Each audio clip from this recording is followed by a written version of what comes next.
It's Friday, July 24th. Welcome aboard to this edition of Barnstable Today. I'm Kevin Friel. And I'm Andrew Gobio. Thank you very much for joining us. We'd like to remind you the meetings we cover are available on demand at the town's website, www.town.barnstable.ma.us. Speaking of websites and information, the town is on the verge of a new exciting step into social networking sites. We had an opportunity to sit down earlier this week with Mark Raymond, a graduated senior from Barnstable High School, who's heading on off to Brown University in Providence next year. Before he does so, however, he has been tasked with coming up with new social networking capabilities for the town of Barnstable. We're starting a Facebook page and a Twitter page for the town of Barnstable, and we felt that it would be good to be able to communicate with the public and the citizens of Barnstable through Facebook and Twitter to inform them about local events, different public meetings going on in the town, and then maybe school closings or change of dates for different things going on in the town. And it's just a good way to get out to a whole new generation of people in the town, and as well as a lot of people in their 20s and 30s who are also joining Facebook. Now, you were talking a moment ago, it was the town manager who actually did this. Why is that? Is he a bit concerned maybe that some of the younger generation, they're not really getting the information? I think that our town manager and everyone at Town Hall is just concerned with trying to be as transparent as possible, and also trying to inform the public as well as they can, and part of that involves having Channel 18 to be able to communicate with the public and having the town website. But there are a lot of people who may not be watching Channel 18 or using our town website, and by having a Facebook and a Twitter account, we can get word out about different things going on to a whole different group of people. By the way, you're wrong. We have millions of viewers. I know. Now, are there other municipalities which utilize these resources? Yeah, I mean, all across the country there are different municipalities at all different levels. I mean, there are local towns using it, big cities, and at the national and state levels, there are governments using Facebook and Twitter. And I just think it's a really good way you can really just get one message out to a lot of people at once. So it's a real good communication tool. Some are saying that really this is nothing more than just a glorified town website, but it's a lot more than that, isn't it? Yeah, well, a regular website is kind of one way. You have the website, and then people can view the website, but they can't feel like they really are playing a role in it, and there's no social aspect. But when you're on Facebook, if the town posts an event, everyone can RSVP to it.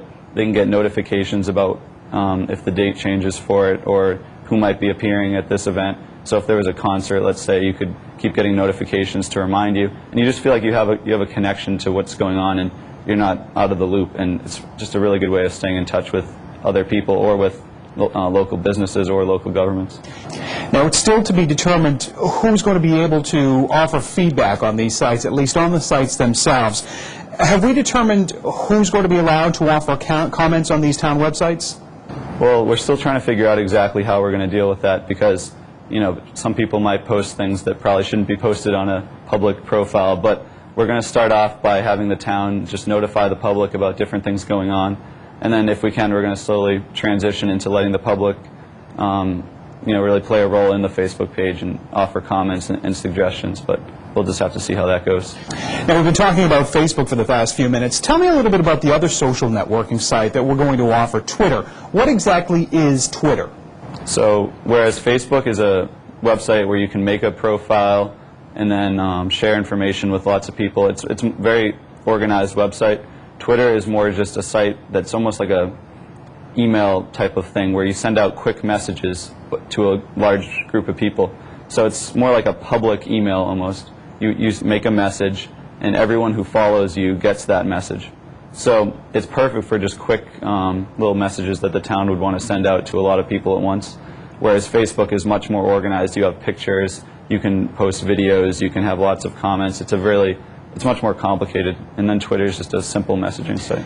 Now, we know that Twitter is limited in that you can only post 140 characters, right? Yeah, the thing about Twitter is that they like to keep everything really simple. So every message or tweet that you send out can only be limited to 140 characters or less. And that makes it so every single message on there is really easy to read, and quick, snappy information. One of the benefits of Twitter is that with those 140 characters, I mean, it's just a quick update as to what's going on. A perfect example of how the town can utilize this is, say, for instance, school closings. We've got winter storm events going on. I mean, that's a great example of it. Yeah, it's a lot like texting people, but the way you can use Twitter is you can make it so it texts 5,000 people instead of just texting one friend about school closing or anything like that. Or if on the 4th of July, if the fireworks got rained out, you could send it out to everyone who follows you on Twitter, and everyone would immediately know. And it's just a really good tool for things like that. Now, Twitter is relatively recent. Facebook has been around for a while. How long have you been on Facebook? I've been on Facebook since probably around 2006 or so. Wow. That's when a lot of high schoolers started getting on. And just recently it started spreading to the other generations as well, I think. I think people are just realizing that no matter what age you are, it's a good way to get in touch with people you haven't talked to in a while, and people you might not call up on the phone, but you might still want to keep in touch with, and you can see what they're up to, and meet up with folks like that. Mark Raymond, again, thank you very much for joining us.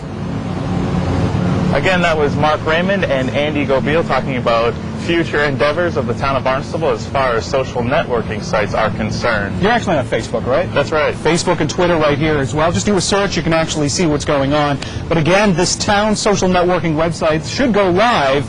Tentative plans right now are for Monday at the start of next week. Let's take a look right now and see some of the events going on over the weekend and the following week as the Harbor Your Arts community comes to life once again.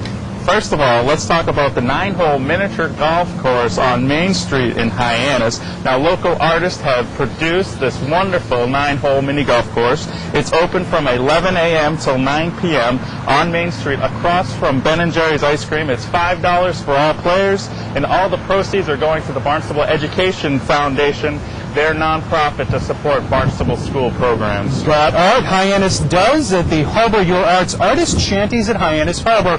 We've covered these in the past. There are 7 shanties down in Hyannis Harbor. You can walk in. It's commerce and it's culture, it's creativity. Check out some of the artists as they're doing work, and if you would like, you can pick up some of the goods that they're actually producing. Now, there's a free summer shuttle that's going on. It runs daily from 11 a.m. until 9 p.m.